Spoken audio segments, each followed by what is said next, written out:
Let's go. Let's go. Let's go, guys. Come on. Press, let's go. Let's move. Come on, guys. Come on, guys. You'll see him soon. Thank you. Thank you. Thank you, guys. Let's go. Thank you, guys. Come on. Let's go. Thank you, guys. Thank you. Come on.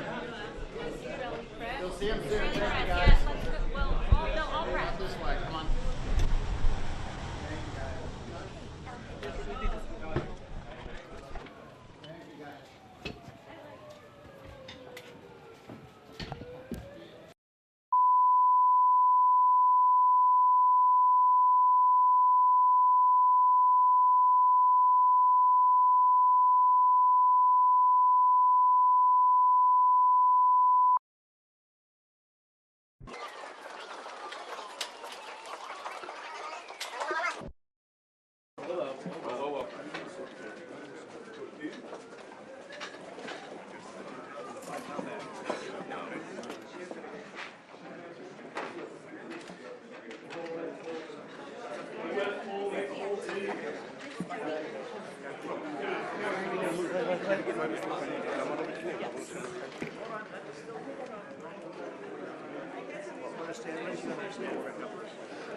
You're right. I've got somebody stepping on an ankle here.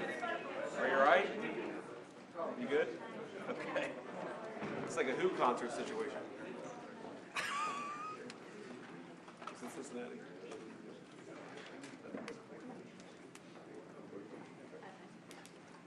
Thank you very much. Mr. President, do you expect phase 2 of the hostage deal to go forward? Maybe talk to you later. Mr. Thank you. President, you managed to get this deal done. A lot of people say that the men who managed to do that should get a Nobel Peace Prize. Do you think that you'll be able to get all the hostages back home? And what would happen if you hear from the They will Israeli side? never give me a Nobel Peace Prize.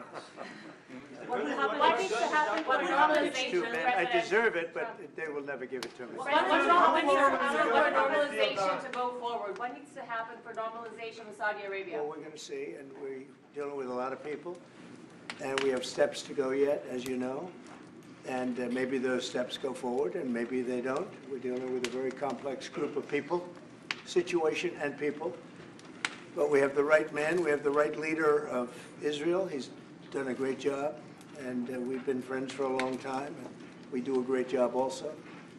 And I think we have a combination that's very unbeatable, actually. Can I ask you, what would happen, Mr. President? What would happen, Mr. President? What would happen if you hear, Mr. President? Where's that person coming from? Come on. Yeah, Go, Mr. you President, go. what would happen if you'll hear from the Israeli side today that they're not willing to go through with the deal to get all the hostages back home and finish the war? We'll see what happens. Whatever happens, we'll be prepared to handle the situation. Are the Saudis demanding a Palestinian state? Mr. President. Are the Saudis demanding a Palestinian state? No, they're not. Nope. Are they demanding a path towards a Palestinian state or any other recognition of that Everybody's sort? demanding one thing. You know what it is? Peace. We want peace. We want people to stop being killed. But everybody's demanding one thing. Very simple, peace. And he wants peace also. Mr. President, do you think it's politically possible in Israel to get this deal done until the end? To get the deal done? Yeah. Sure. I mean, is it politically Why wouldn't a deal get done? A deal can get done. We'll see what happens. We're dealing with very complicated people. But a deal can absolutely get done. Would you support an Israeli strike on Iran? We'll see what happens. President Trump, I welcome Prime Minister Netanyahu. We've heard Joe Biden and Donald Trump take credit for the hostage and ceasefire deal. Who do you think deserves more credit? I think President Trump added great force and powerful leadership to this effort. I appreciate it. He sent a very good emissary. He's helped it along. And, you know, I'll just tell you, I'm happy that they're here. And I'm sure the President is happy that they're here. And I would think that's about enough. Prime Minister, what about Elizabeth Surkov, the Israeli hostage held in Iraq? What about the Israeli press taking a press conference in Israel and not in Washington? We would love to take a press conference in Israel to interview you, Prime Minister Netanyahu. If we can ask a few more questions. Prime Minister Netanyahu, do you support going forward with this deal and getting all the hostages out? I support getting all the hostages out and meeting all our war goals that include destroying Hamas's military and governing capabilities and making sure that Gaza is Israel again. Are you willing? All three. Are you willing And to those agree? Are you things willing can go to agree? together? Are you willing Can you to agree promise to the Trump's families vision that you to do bring everything all to get the hostages out? I think wait, that I should one talk at a to time. President One at a Trump, time. So okay? I'll ask, do you agree with Trump's vision of getting all the hostages back home, even if it means to end the war? Well, I'm not sure that you articulate correctly what the president's vision is. You can ask, he can speak for himself. He does that very, very well. I have my own views, 3 goals, not 1, not 2, 3 goals, and I will meet all 3 goals. I think the president can help enormously. He brings fresh thinking. Any address to the Fresh fact thinking. that terrorists who murdered hundreds of people released their home was the part of the deal? It's a horrible thing. We can't forget it. I'll never forget it. And you can't forget it. And some people want to put it out of their memory, but we're not going to ever let that happen. It was a horrible day, October 7th. That was a horrible period of time. And a lot of people like to pretend it didn't happen. It happened. It's a big group of people that like to pretend it didn't happen, like the Holocaust didn't happen. Same mindset. And now we're going to get this thing wrapped up, and we're going to get it done. We're also dealing, I think, very successfully with Russia, Ukraine. We're going to hopefully get that one done at some point in the not-too-distant future. That's a complex problem also.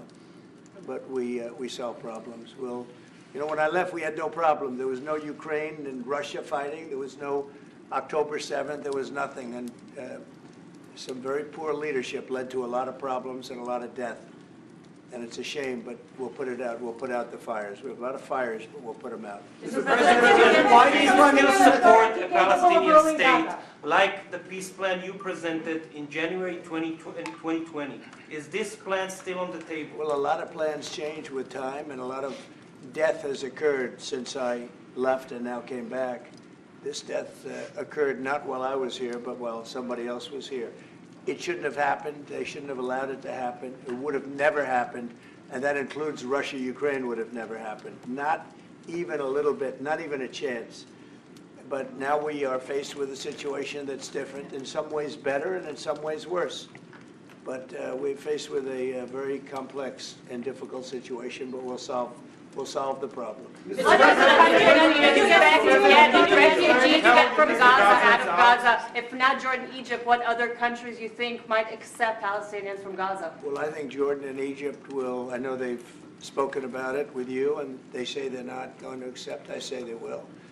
But I think other countries will accept also.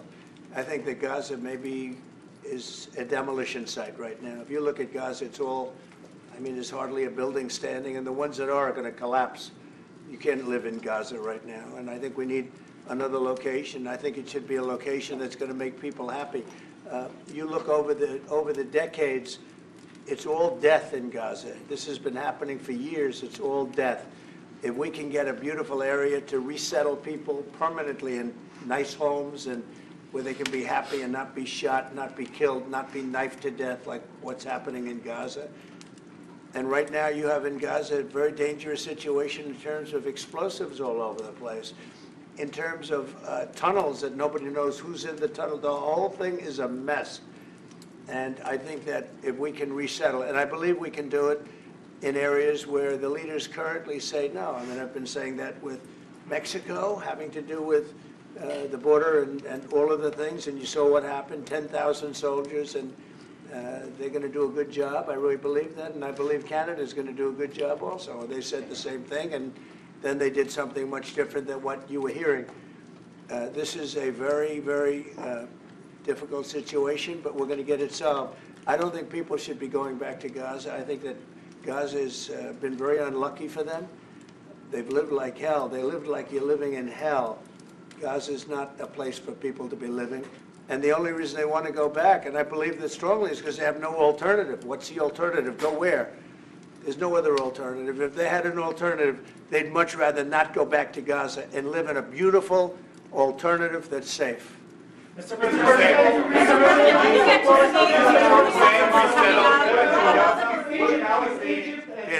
Would Palestinians have the right to return to Gaza if they left? It would be my hope that we could do something really nice, really good, where they wouldn't want to return. Why would they want to return? The place has been hell. It's been one of the meanest, toughest places on earth. And right now, I've seen every picture from every angle, better than if I were there. And nobody can live there. You can't live there. So if we can build them through massive amounts of money supplied by other people, and they're willing to supply it. If we can build something for them in one of the countries, and it could be Jordan, it could be Egypt, it could be other countries, and you could build 4 or 5 or 6 areas. It doesn't have to be one area, but you take certain areas and you build really good quality housing, like a beautiful town, like someplace where they can live and not die. Because Gaza is a guarantee that they're going to end up dying. The same thing's going to happen again. It's happened over and over again, and it's going to happen again as sure as you're standing there, Peter. So I hope that we could do something where they wouldn't want to go back. Who would want to go back? They've experienced nothing but death and destruction. What will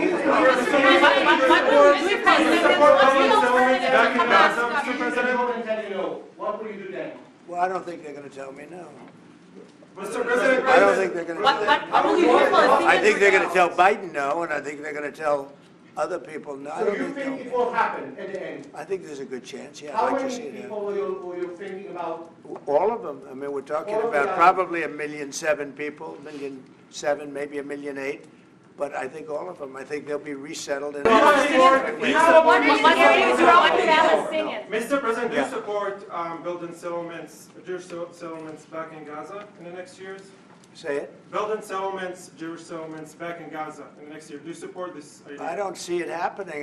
It's too dangerous for people. Nobody can go there. It's too dangerous. Nobody wants to be there. Warriors don't want to be there. Soldiers don't want to be there. How can you have people go back? You're saying go back into Gaza now? The same thing's going to happen. It'll only be death. The best way to do it is you go out and you get beautiful, open areas with the sunlight coming through, and No, you that's build not what I mean. something nice. And they are not going to want to. They are not going to want to go back to Gaza. Prime Minister Netanyahu, what is your message to the families of the hostages that look at this deal, that are worried that this deal won't go through? What do you say to them at this moment? Same message I said from the beginning of the war. We'll get them out, get them back. We got over 70%, close to 75% of the people who everybody believed will not get out. We got them in successive deals, and most recently with the help of President Trump. We're not going to give up on any of them, and we're not going to give up on our other war aims. Hamas is not going to be in Gaza, and we're going to get everyone back.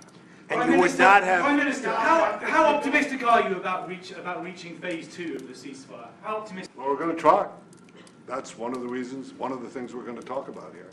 And if we, you know, when Israel and the United States work together, and President Trump and I work together, you know, the chances go up a lot. It's when we don't work together, Israel and the United States don't work together, that creates problems. When the other side sees daylight between us, and occasionally in the last few years, to put it mildly, they saw daylight, then it's more difficult. When we cooperate, chances are good. Once and for all? Say it. Now that Iran is so weak, isn't it the right time to hit their nuclear facilities once and for all? So you say Iran is so weak. I appreciate you saying that. They're not weak. They're very strong right now, and we're not going to allow them to have a nuclear weapon. It's very simple. You know, I signed a very strong proclamation. Iran was in big trouble when I left. They were broke. They didn't have money for Hamas. They didn't have any money for Hezbollah. You had no problem. October 7th could have never happened. When I left, October 7th could have never happened. And frankly, Russia and Ukraine, as I said, could never have happened. They became very strong very fast. They sold massive amounts of oil to China and everybody else who would not buy the oil when I was president, because we said, don't buy the oil. And they became very rich very quickly. But they're not weak. They're not weak. They're strong. Doesn't mean they won't be weak, but you know what? We just don't want them to have a nuclear weapon. They can't have a nuclear The weapon. Prime Minister, sorry, Mr. President, the Prime Minister wants you to strike Iran. That's what he wants. You don't know what he wants. What do you know about anything? Go ahead. But is that option is on the table? Yes, please. President Trump, is that option on the table? You're not just talking about Jordan. No, could be other places too. There are many people that have reached out, many countries, many leaders of countries that have reached out that would like to participate in that. Doesn't have to be Jordan and Egypt, but I think it would be also them. Mr. President, your relationship with Mr. Netanyahu knew ups and downs. How do you describe it right No, now? I think it's mostly ups. Mr. President, what about the Palestinian Authority? Shouldn't rule Gaza because Gaza will be empty? What? The Palestinian Authority, can it rule Gaza? What do you think? Well, it's had a pretty hard time, wouldn't you say? I'd say it's had a pretty bad time of it. Mr. President, Qatar has, you've criticized them in the past as a funder of terrorism, so is the Prime Minister. Do you think they're part of the solution or part of a problem moving forward? I think they're trying to help. Qatar Yep. is absolutely trying to help. I know them very well, and they're doing everything they can. Very tough situation, but they're absolutely trying to help. Will you Okay, visit Israel? thank you very much, everybody. Thank you. Come on, guys, up this way. Press, let's go. Come on, guys, thank you. Out the way the table. Thank you, guys. We'll see you soon. Thank you, guys. Come on. Let's go. Let's go, guys. Press, let's go. Let's move. Come on, guys. Good. Thank you, guys. Let's go. Thank you, guys. Come on. We'll see you soon, guys. Line the desk, please. Line the desk. Thank you. Thank you, guys. Thank you, guys. Stay with me. All right, guys, let's go. Come on. Let's go.